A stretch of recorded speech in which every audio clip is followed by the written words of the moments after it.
Evet arkadaşlar, herkese selamlar. Şimdiye kadar bunun videosunu çekip detaylı anlatmak istedim ama hiçbir zaman doğru düzgün bir ekipmanım olmadı. O yüzden şimdi ben bunu çekeceğim. Pilini evde şarj ettim. Şu an onu da takacağım. Onu da göstereceğim size. Şöyle bir anahtarı var. Bilmiyorum, görüyor musunuz? Şu an kamera kadrajını göremiyorum. Bununla açıp altına pili sokacağız ve yola devam edeceğiz. Bu bisikleti aldığımdan beri çok memnunum. Hak ettiği kadar kullanamıyorum. 70 kilometre menzili var. Bu motosiklet gibi menzil değil tabii ki. Pedal çevirmeniz gerekiyor. Bunun amacı ne biliyor musunuz? Belirli bir yaşın üzerine çıkmış ve kalp nabzını belirli bir seviyede kontrol etmek zorunda olan bizler gibi kişiler, hani böyle 170-180'lere çok gitmememiz gereken kişiler, bisikleti kullanırken zorlanmasın diye. Ne demek bu? Yani böyle bir yokuş çıktığınızda ister istemez nabzınız 180-200'lere bazen gelebiliyor. İşte o zaman bu motor devreye girip sizin pedalı kolay çevirmenizi, böyle bir nabzınızı 150-160'ın üzerine çok çıkarmadan çok dik yokuşlara çıkabilmenizi ve yola hep devam etmenizi sağlıyor. Bu rüya gibi bir şey aslında. Ben bisiklet yıllarca kullanmak istemedim çünkü çocukluğumda o yokuşlara çıkmak benim için bir ölümdü. Arkadaşlarım hep gidiyordu, ben gidemiyordum. Fakat bununla beraber bisiklete geri döndüm. Çok güzel. Yani ne bileyim, ilk aldığım ayda böyle kaç kilometre yaptım? Yani 400 kilometre falan bir yol yaptım. Şimdiye kadar toplamda 1500 kilometre yaptım. Bisiklet için bunlar çok büyük rakamlar. Hele benim gibi bisikletle bir spor hayatı olmayanlar için. Bu bisiklet her şeyi mümkün kılıyor ve gerçekten bir motosiklet gibi bir ulaşım aracı olarak da İstanbul'da kullanmak hayalim yani. Bodrum'da değil ama İstanbul'da bu çok güzel olur. Tabii güvenlik şeylerini falan bilmiyorum ama hiç inanamayacağınız kadar çok mesafeyi yapabiliyorsun. Yani İstanbul dışına Beylikdüzü'ne gidip gelebilirsin şu an bununla ve yorulmazsın yani. Çok rahat bir şekilde gidebilirsin. Yürürmüşsün gibi pedalı çevirdiğinde bir enerji harcıyorsun. 135-140 gibi nabızlarla durmadan ilerliyorsun. Anlatabildim mi? Sen güçlendikçe de mesafene, yani 120 kilometre falan yapanlar da var. En kötü 65 falan yapıyor. Yani en kötüsü 70 yani. Anlatabildim mi? Çok daha uzun kilometrede çıkabilirsin. Frenlemesi inanılmaz kuvvetli. Lastiklerden çok daha kuvvetli. Çok daha iyi bir lastikle çok daha güzel, güvenli durulabilir. Ama kontrolü çift fren kullanarak, motosiklet tecrübemden de dolayı çok güzel 60-70 kilometrelerden sıfır hızlarına çok rahat düşebiliyor. O hızlarda da inanılmaz stabil gidiyor. Yani 70'le giderken böyle korku içinde değilsiniz. Ellerinizi bile bırakıp gidebilirsiniz. Tabii ki tavsiye etmiyorum. Çok kompakt, çok ufak, çok hafif. Motorunuz, piliniz bitse dahi devam edebileceğiniz kadar böyle pratik bir şekilde ilerleyen. Ne bileyim, anlat bitirmez. Çok güzel. Kendi orijinal üzerinde. Bunu yeterince anlattılar gerçi ama şöyle bir göstergesi de var. Şimdi pili takacağım. Bunlar canlanacak. Kamerada ne kadar gözüküyor bilmiyorum inanın. Şimdi yolda biraz sürüş yapacağız. Şimdi şunu alıyorsunuz. Böyle bir tane kırık bölüm var. O tarafı denk getirecek şekilde yerleştiriyorsunuz. Bunun üzerindeyken de şarj olabiliyor şurada. Şuradan. Ama ben eve götürüp şarj ediyorum genelde. Bunu da yere koymayayım diye hiç. Şöyle önceden şuraya koyuyorum. Şurada şöyle bir şey var. Umarım gözüküyordur. Açı düzgündür, hiç emin değilim. Bunu açtığınızda şurada da mandalı var. Bunu da açıyorsun. Şu şekilde. Bakalım unutmadıysak yerleştirelim. Hoppa. Taktık ya, kırık şeklinde buraya denk getiriyorsun. Hop, o olur, oturdu. Yani şöyle diyeyim. Yani bir aydır falan dolu şekilde evde bekliyordu. Bu tabi batarya sağlığı için iyi bir şey değil. Ama bekliyordu yani, ne yapalım. Şimdi buraya da ben bunu koyayım. İçinde ıvır zıvır şeyler var. Lastik patlarsa diye yanıma aldığım şeyler vardı. Hiçbir şey yaramadılar. Bisiklet burada. Maalesef biraz. Evet, bunu burada bırakıyoruz. 71 kilometre menzil gözüküyor burada. Bilmiyorum size net gözüküyor mu? Hiçbir sorun yok, tertemiz çalışıyor hala. Viteslerin geçişleri falan. Yani bu bisiklet maalesef böyle dışarıda kaldı. Yağmur gördü, çamur gördü. Ona rağmen saat gibi çalışacağını düşünüyorum. Dış kapının şeyini de alalım. Şimdi ayarlarını göstereceğim size. Hoppa. Şunu da alalım. Yağmur da çiseliyor. Çok fazla uzun bir sürüş yapamayacağız muhtemelen. Bunu da cebime koyayım ve yola çıkalım. Ya çok tatlısın sen. Şu an 9 vitesi var. 9 vites size her şey yetiyor. 5. viteste normal bire hemen hemen bütün yokuşları çıkar. Çok dik yokuşlar da 1'e kadar düşerseniz, 1'e düştüğünüzde de çıkamayacağınız hiçbir yer yok. Bak, iddia ediyorum. Hiçbir yer yok. Yani gözümün alamayacağı, yürüyerek çıkamayacağım yerleri bile çıktı. O yüzden korkusuzca devam edebilirsiniz. Eşinizle sürüş yapmanıza faydası olur. Şimdi ben bununla biraz sürüş yapıp şey yapmak istiyorum. Pilini harcamak istiyorum aslında. %100 de saklamak yerine işte %80 ile 70 de saklayayım istiyorum ki pil ömrüne zarar gelmesin. Şu anda da beraber bir sürüş yapıyoruz. Şimdi ben eğildiğimde bu çok aşağı eğildi. O yüzden kamera açısını değiştirdim sizin için. Umarım güzeldir. Hafif çiselen yağmurlu bir havada beraber sürüş yapıyoruz. Çok iyi be. Hız olarak da şu an 24 gözüküyor.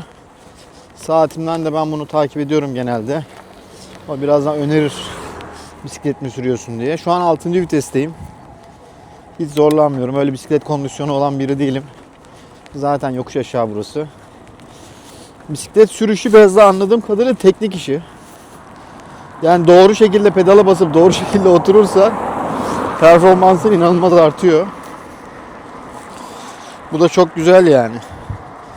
Şu an bir titreşim olabilir. Çünkü takılı olduğu yer sabit bir yer değil. Montuma takılı kamera. Bir yandan da DJI Nano aldım, onu deniyorum. Bununla çekimler yapmak çok daha kolay. Mikrofona falan çok daha rahat bağlanıyor. Umarım hem ses kalitesi güzeldir hem de çekim. Şu an 7. vitesteyim ve devam ediyorum. Bakalım yağmur böyle giderse gezeriz biraz. Artarsa döneriz, artık duruma göre karar veririz. Şu an 9'a aldım. Gördüğünüz gibi vitesler çok rahat geçiyor. Bir aydır yerinden kıpırdamayan bir bisiklet için söylüyorum ben bunu. Ses tonum hala değişmedi. Bir zorlanma hissetmiyorum. Şu an zaten 25 kilometreden sonra takviye yapmıyor. Şurada da şöyle bir şey var, gözüküyor mu bilmiyorum ama bir böyle sana ne kadar takviye verdiğini gösteriyor. Onu ben otomatikte kullanıyorum. Yani benim ihtiyacım ne kadarsa o tamamlıyor. Bazen çok veriyor, bazen az veriyor. Kendi karar veriyor. Ben otomatik modu kullanıyorum. Çok da pratik, hiç bakmıyorum. O 70 kilometreyi yapıyor. Onu şeye çevirdiğimde bunun menzili aslında 120. Yani fabrika verisi. O ekonomik moddayken. Şu an ben karışık moddayım. O kendi ne kadar güç vereceğini ayarlıyor. Şimdi ben 9'la gidiyorum. Şu ileride yokuş var. Tabii vites konusunda yokuşları öğrenmeniz de çok önemli. Hangi yokuşu kaçıncı viteste rahat çıktığınızı öğrenince her şey çok kolaylaşıyor. Önceden vitesinizi ayarlıyorsunuz ve vitesiniz olmuyor. Evet. Evet. Bir yandan kulaklıktan da soruyor. Şu an 9'layım, bastırıyorum. Bu bana, ben güçlenmişim aslında. Buralara bu kadar rahat çıkamıyordum ben 9'la. Takviye yani 5'e falan düşüyordum.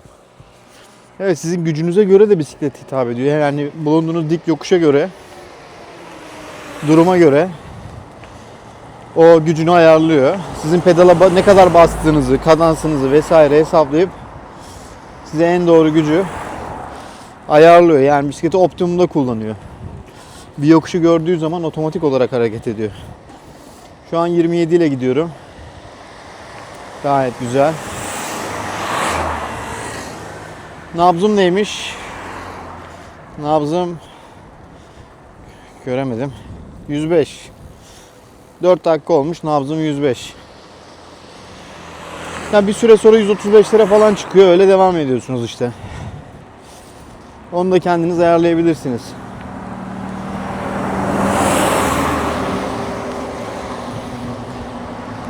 Şu an 9. vitesteyim. Kask falan giymedim. Çünkü çok uzun bir sürüş yapacağımı düşünmüyorum. Hava yağmurlu. Geri döneceğim. Gözlük de takmadım ama şu an pişmanım. Kaskınızı ve gözlüğünüzü bisikletle gezerken mutlaka takın. Çok büyük konfor. Ben bir kere takmadım. Sahilde gidiyorum, böyle bir çiçeğin dalı çıkmış yola, ince de gözükmüyor. Gözümün tam böyle bebeğine çarptı ya. Göz bebeğimi kırbaçladı. Maalesef. Ya da sinek geliyor, böcek geliyor. Önden taş geliyor. Biraz da aceleye geldi. Heyecanlandım herhalde. Sizlere böyle bisiklet kullanacağım diye. Ama bisiklet çok batmış durumda. Şimdi ben bunu biraz gezeyim. Şarjını biraz bitireyim. Balkona çıkartayım. Orada bir yıkarım ben bunu. Öyle kışı geçirsin. Ama şu an hava gayet güzel Bodrum'da. Ocağın 24'ü. Diğer şehirler buz keserken ben burada bisikletle geziyorum. Hava sıcaklığı da böyle 15-16 yaz havası. İstanbul'da yazın girişi yani. Evet. Evet, bayağı güçlenmişim. Nefesim de kuvvetlenmiş. Bunun sebebi şey de olabilir. Ben rejimdeyim şu an. 5 kilo verdim. O verdiğim 5 kilo muhtemelen benim şeyime de yansıdı. Performansıma da yansıdı. Onu şu an hissedebiliyorum. 9. vitesten hiç düşmedim. Herhangi bir yorgunluk da hissetmiyorum. Sizle konuşabiliyorum. Nefes nefese değilim. Güzel, güzel. Ortalama hızımız 24. Çok güzel. Çok güzel detaylar var. Ben burayı 19'da bitirmiştim de kendimle gurur duyuyordum.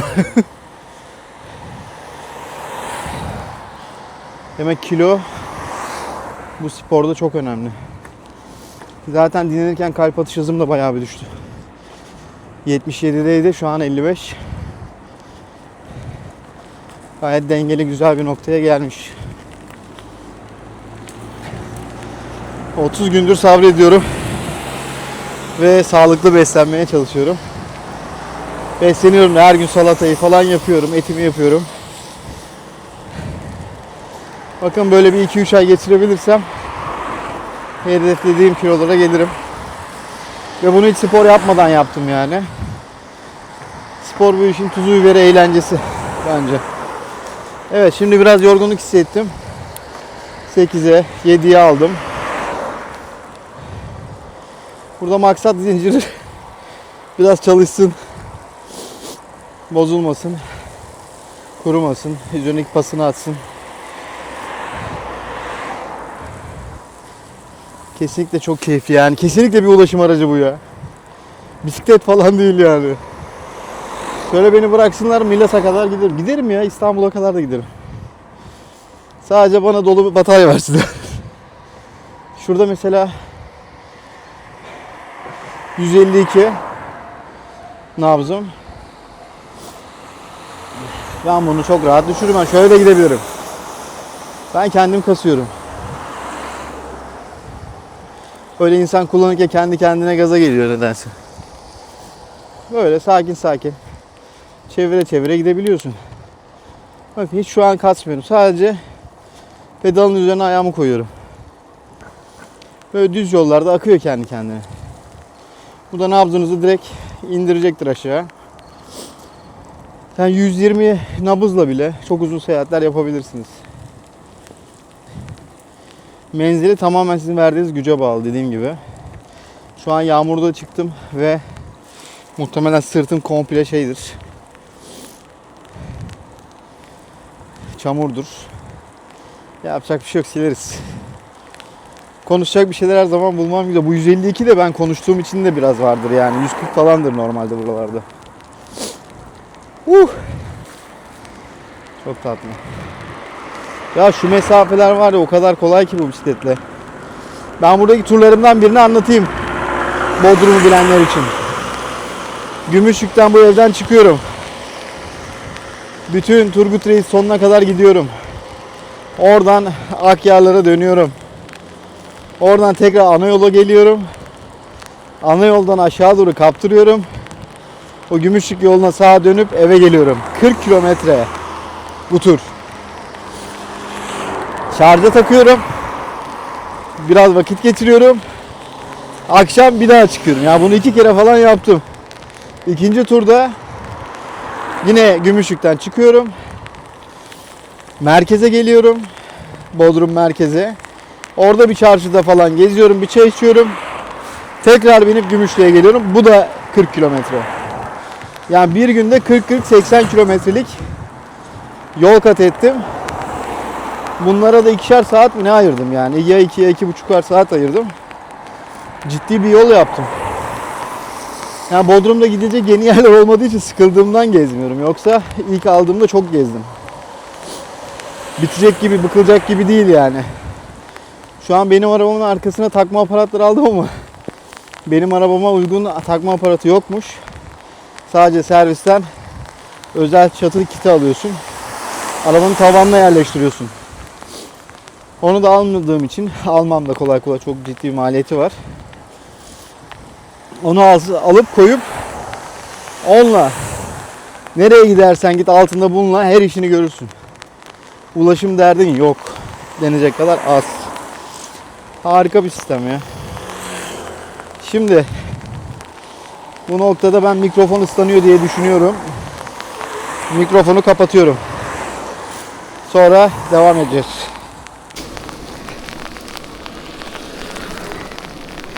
Evet, tekrar kayda başladık diye tahmin ediyorum. Şu anda mikrofonsuz devam ediyorum ama güzel bir yağmur var. Mikrofonu aldım, cebime koydum. Bunun mikrofonu da çok övüyorlar. Yani kendi orijinal dahili mikrofonu da çok iyiymiş. Bayağı bir ıslanıyorum şu an. Hava sıcak olduğu için aslında hoşuma gidiyor. Daha da uzaklaşırsam başıma bela açabilirim. Dönmem çok zorlaşabilir. Başıma kask da almadım. O yüzden dönüyorum. Şu an birinci tur diyor. 5 kilometre oldu. Ben buradan dönüyorum. Bir 10 kilometre yapmış oluruz yağmurda. Ya çok zevkli ya. Kaskımı alsaydım diye düşündüm ya valla. En ufak bir soğuk yok. Tamamen tatlı bir hava var. Tatlı bir yağmur var. Bunu izlediği zaman özenecek arkadaşlarım var. Hatta çok seven. Onlar burada olmak isterdi diye tahmin ediyorum. Hepsine selam olsun. Evet. Nasıl tatlı bir şey bu ya. Şu an yağmurdayım diye gram üzülmüyorum ya. Ekstradan çok hoşuma gidiyor. Harika.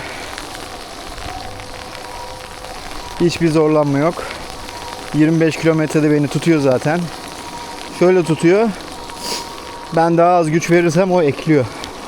25'e çıkmamı sağlıyor. O yüzden ben de elimden geldiğince güç veriyorum. Nabzımı 109. Her zaman doğru mu ölçü emin de değilim de 109 yani.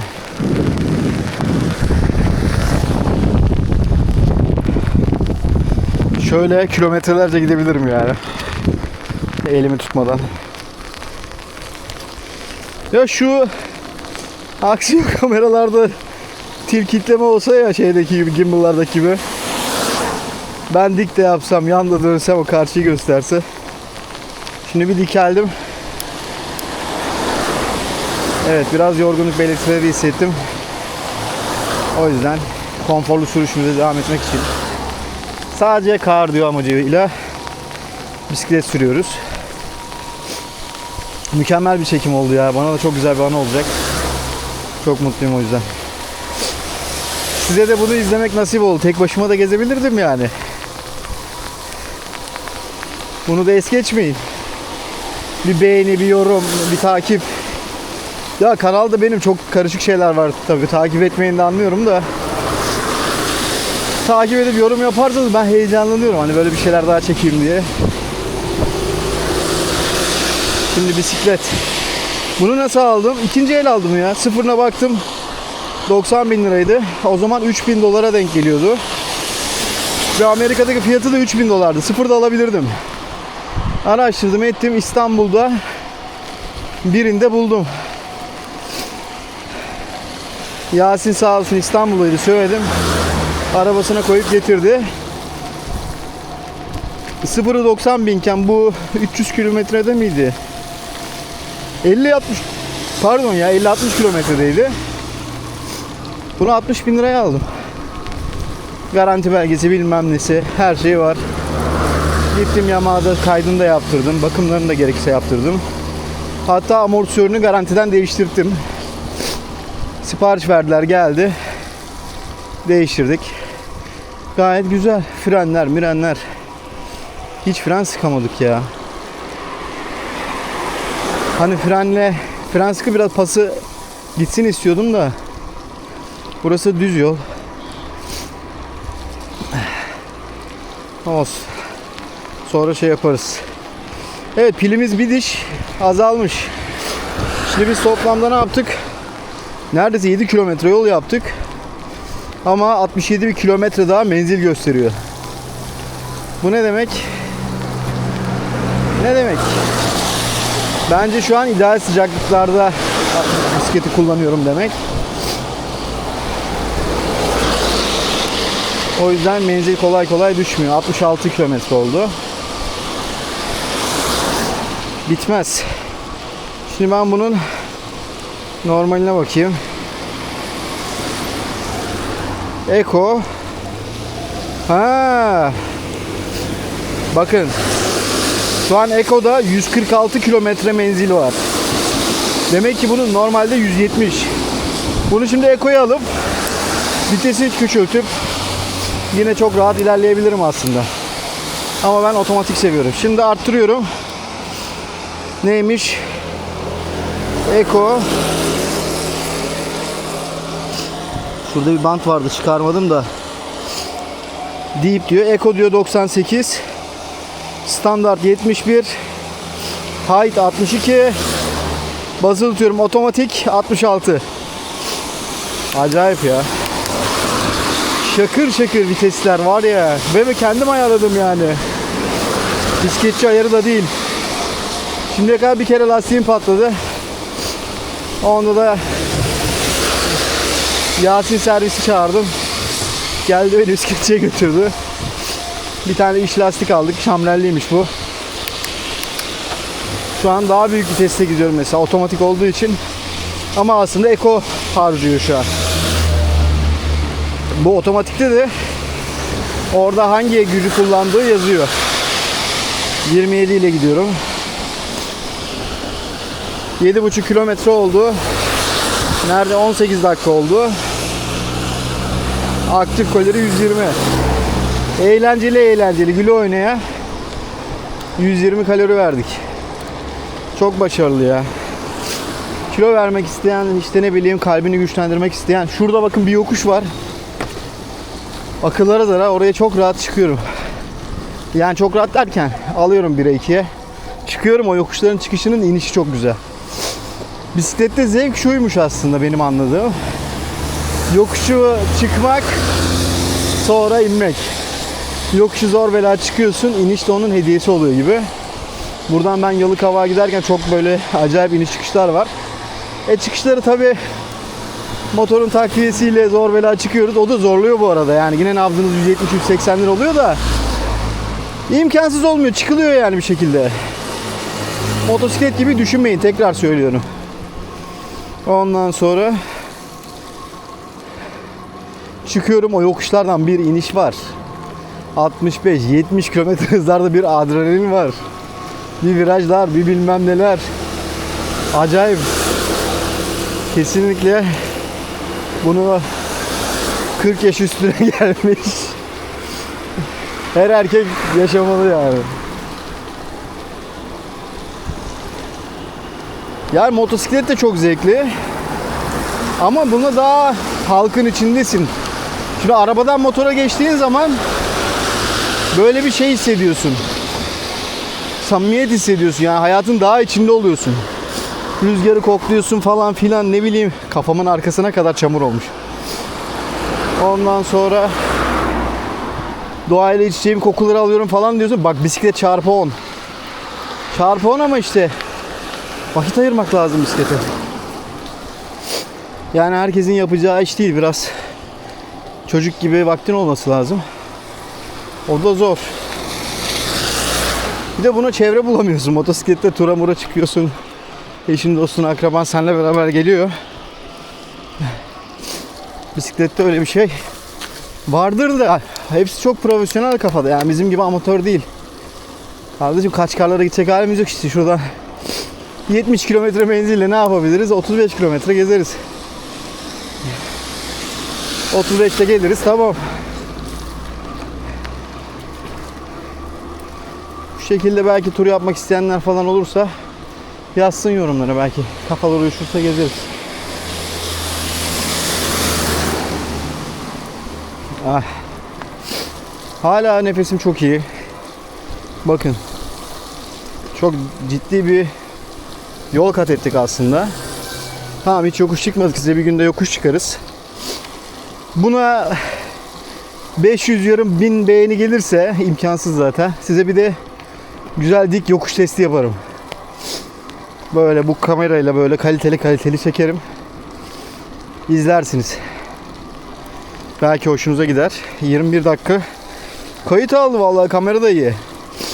Kamera niye iyi? Çünkü ısınmadı, rüzgar var. O yüzden güzel çekiyor. Size bir günde yokuş çekeriz. Şey yapın. Yazın bana. Beğeni, yorum, abonelik. Yokuş testi istiyorsanız burada bildiğim en dik yokuşa giderim, çıkarım. Sorun değil yani, çıkar. En azından nabzı falan ölçeriz. Bir şeyler yaparız. Şimdi evin yolunu da gösterdik. Şimdi ama kafamın arkasına kadar çamur. Şimdi gider bir duş alırız, güzel geçer hepsi. Uhu.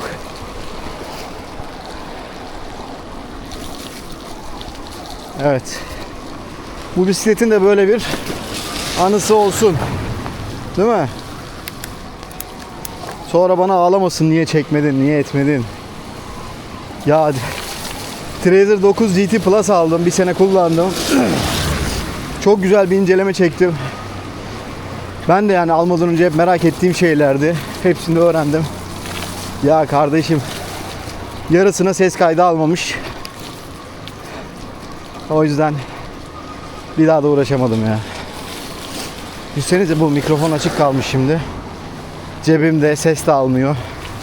Öyle berbat bir durum. Kontrol ediyorum. Yok. Temiz. Harika bir bisiklet kesinlikle. Bir tek kışın arkanıza hayvan gibi çamur attığını göz ardı etmeyin. Evet. 23 dakika. Aktif kalori 161. Şu an nabız 118. Ha pardon, 150'ymiş. Güncellendi şimdi. Nabız 150. Mükemmel ya. Normalde şu nabızda spor salonunda durmak nasıl eziyet. Böyle çıkacaksın. Geze geze kardiyonu yapacaksın. Çok kısa bir tur oldu benim için. Normalde ben 10-20 yapıyorum. En azından batarya ağzına kadar doluydu. Biraz boşluk oldu. Tamam. 9.77 kilometre, yani 10 kilometre yakın mesafe aldık. 71'den 63'e düştü. Düşünün. Şurada biraz yokuş var. Hemen şey yaptım. Biraz düşürdüm. Gece de çıkacağım da acayip köpek var ya, lanet olsun burada. Etimizden et koparacaklar. Halbuki çok güzel buralar. Bakın burası Gümüşlük. Bodrum'un belki de en güzel yeri. Hiç yokuş çıkmadık neredeyse, bakın ne kadar yol gezdik. Daha da gezecek çok yer var. Şu yeşilliklere bakın ya, Hollanda gibi ya. Düşmeyelim. Şöyle görünüyor mu bilmiyorum.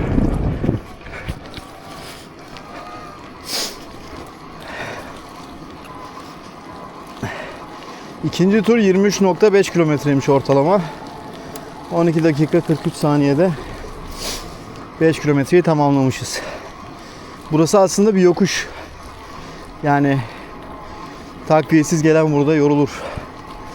Ama Çok ince bir yokuş ama sürekli. Düşürdüm. Şu an çok hafifledi tabii ki. Bakın. Kornamızı da aldık. Huhu. Harika bir yolculuktu. Ya şu güneşin batış saati. Renkler bilmiyorum size yansıyor mu ama ne gold time mı ne diyorlar fotoğrafçılar buna.